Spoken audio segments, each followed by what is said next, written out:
looking at the bigger picture, you go start of season, 6 games, undefeated, win your home games. The Bromley one was disappointment to lose so late on, but to then go to Dover, perform way below what we're capable of, but to come away with a point, that's how you win leagues, that's how you get promotions. But you have to back those scrappy points up with home wins. So the players knew really we were going for the win. We had to go for the jugular early on. Disappointed we weren't 3 or 4 up. Very disappointed with the 2 goals conceded. But I think the manager touched on it, the character the boys showed second half. Despite having all the play and all the ball and all the chances, sometimes it's easier said than done just to go and win a game, when you should. You're playing against 11 players who are fighting for their lives. So to go and put that performance in second half and to be ruthless in front of goal was very pleasing. And ultimately it's the 3 points, which points win prizes. So if you come away from that game drawing, we're very, very, very disappointed and hard done by. But to win 4-2, I think, as the gaffer said, I think it flattered Barnet in the end, that scoreline. Overall, you've got to be happy with the start, haven't you, as a group? I mean, you're right up there at the start of the season. Yes. Like I said earlier, I think if you go pre-season, your first 6 games, whoever you're playing against, undefeated, second in the league, a couple of draws, average of 2 goals a game, that's good. That's very good. But it's still very, very early on. I'm sure there's a lot of teams in the bottom half of the table at the moment that'll end up in the top half, maybe even the playoffs coming in the season. That's how football works. People go on runs, good runs and bad runs.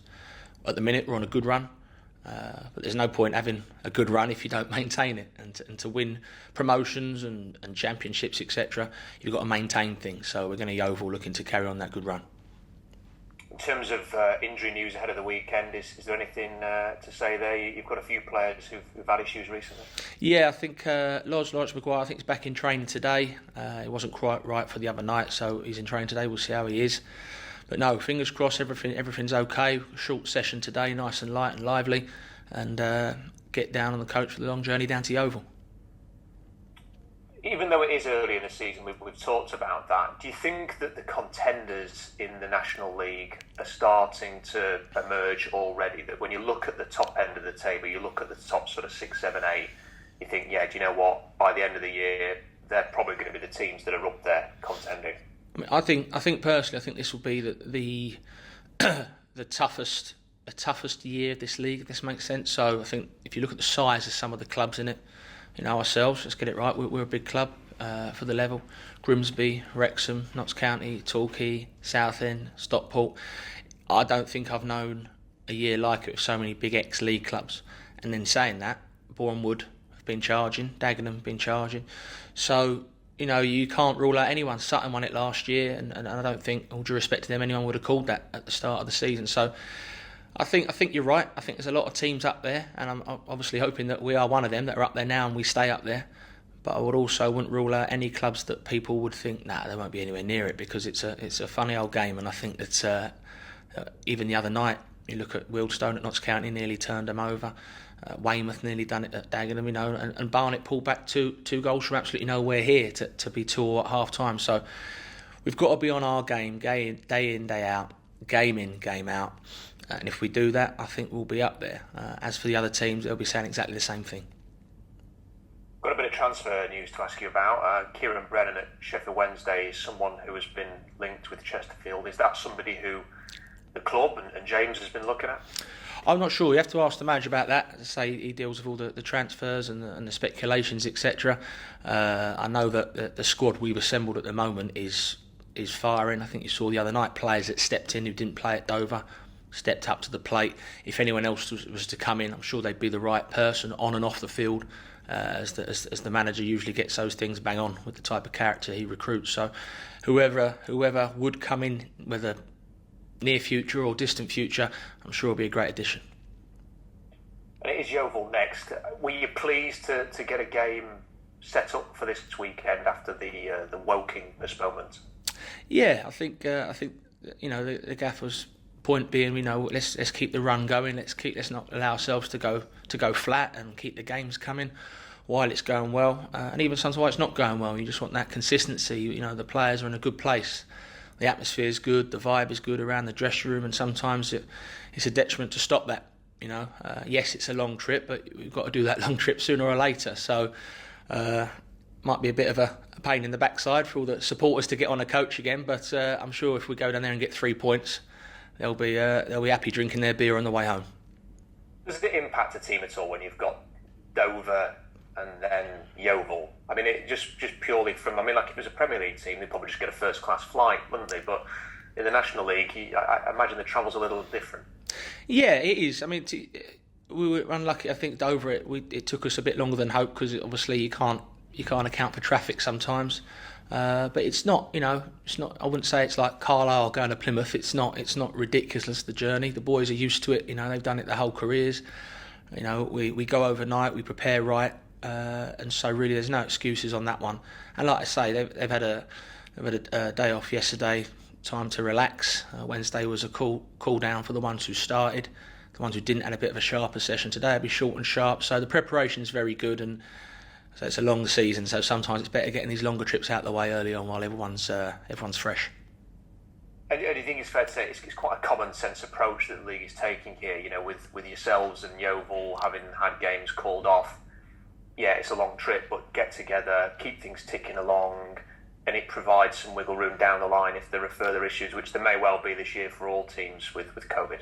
Definitely, yeah. I think the manager, as soon as we found out the games and which were off and the COVID, I think he was on it straight away and wanted to get in contact with Yeovil. So he was very proactive in that department. And fair play to Yeovil, they wanted to do it, but they're on a good run. So it's 2 teams on a good run. So for the neutral, I think it's going to be a hell of a game, but hopefully that one that swings in our favour. Yeah, it's a good test, isn't it? Because they've had a decent start too. Yeah, good start. They've been strong. I think I watched them against Stockport and look powerful. I think they've got the lowest possession in the league, which shows that they win it back and they're dangerous on the counter. They're big, they're strong, they're good from set pieces. Darren Saul have them organised and up for it. So we've got to go there and show the same sort of fight and hunger that's got us the points we've got on the board. And I'm sure that our footballing ability will shine through, but we have to do those basics as well to go to somewhere like Yeovil and get a result.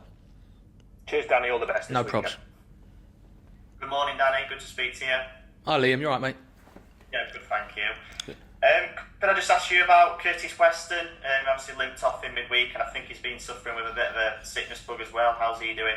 Yeah, he's good. He's good, thanks. He had a couple of days, felt a bit ropey, nothing major, and I think that maybe just caught up with him because the amount of ground he covers and what he brings to the team, whether it be his leadership skills or his pure athleticism and his football ability, sometimes it catches up with you in a game like the other night where we're going for it. We want the win, you've got the crowd behind us. So that was all it was in the end. It caught up with him, and luckily we were in a position at that time to take him off, and we've got a bench that can come on and sort of do the job he was doing quite comfortably. So Curtis is very well, thanks, and he's available for selection tomorrow.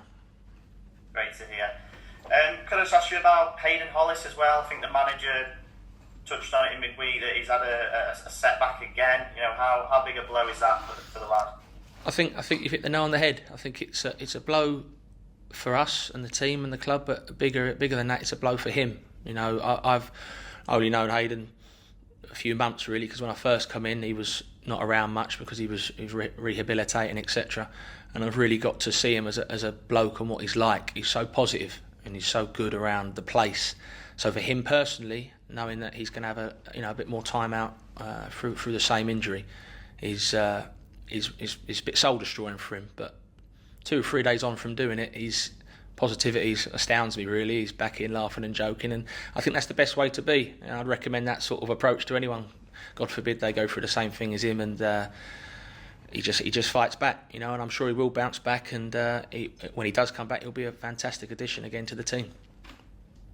Did it just happen while he was making his recovery then? Was he back? Yeah, I think it was a bad luck thing. It happened sadly. I think he knew as soon as he did it. You could see on his face, and it was devastating to see. But as soon as he got over that and got in the dressing room and realised that okay, it might be a bad one again, he's back to being Hayden and back on the positivity, and that positivity I think will get him to bounce back quicker than maybe others would. And so if he's done the same thing again, we're looking at 6-7 months again, would you say? You know what, I'm not sure on the timing. Timing scales, all I'm sure of is that the time he was meant to be back is obviously now going to get pushed back a bit further. I'm sure that he's hoping to maybe get some action in before the end of this season, but in terms of the actual times, that's for the medical department.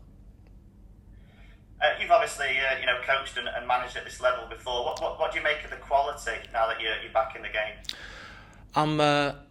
I'm very, very sort of pleasantly surprised since I come in here. Actually, the way this team plays, obviously that's big credit to the manager and the players he's brought in. How we play, how we set up, the philosophy, the training attitude, the culture of the place is really fantastic. It reminds me a lot of the time I did have at Leyton Orient with Just Edinburgh. It implemented the same sort of values and standards, and it's everywhere on the pitch, off the pitch, just high standards, and those things do get you over the line. The quality of the games we've played in, I think, have been good.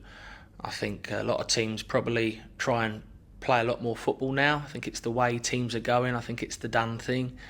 At the same time, you've got other teams who maybe set up a little bit more structured, and not structured, wrong word, but more sort of rigid, and a bit more direct. That's certainly not a, that's not the bad way of playing. There's not only one way of playing in this league or any league.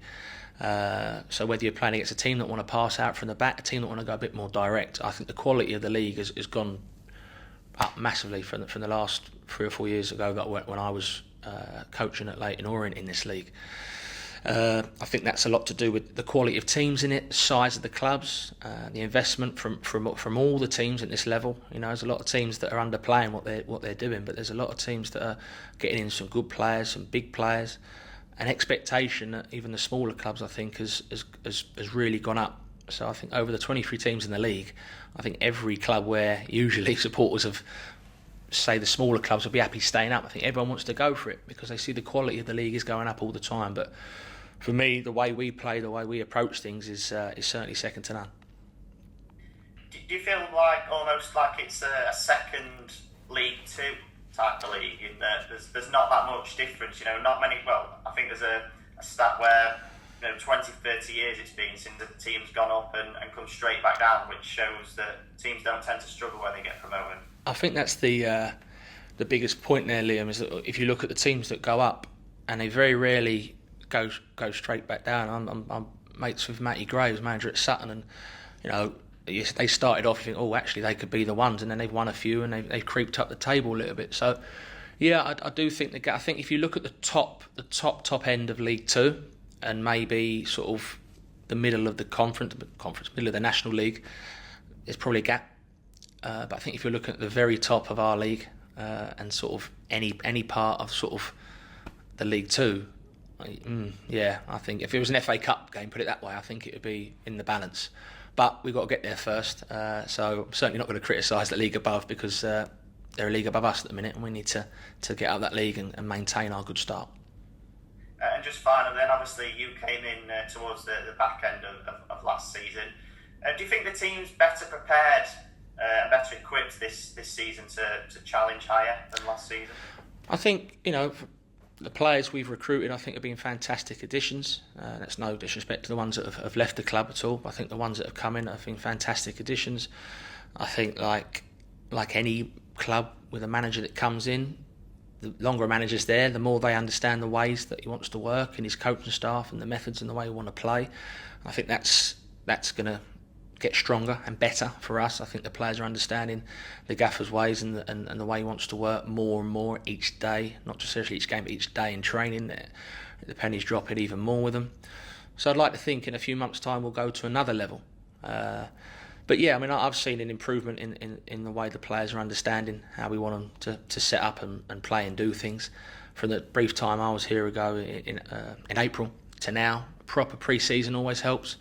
I think the last few years maybe interrupted with COVID and what have you, but this year the proper pre-season, really hard pre-season. They had fitness-wise, the boys looked strong, looked fit, whilst drip feeding tactical information all the time that the gaffer wants them to get their head round quickly, because before you know it, the games have started and so far we're 6 in and it's going well. So hopefully another 6, they understand more and more and more, and we start to look the finished article, but as time goes on.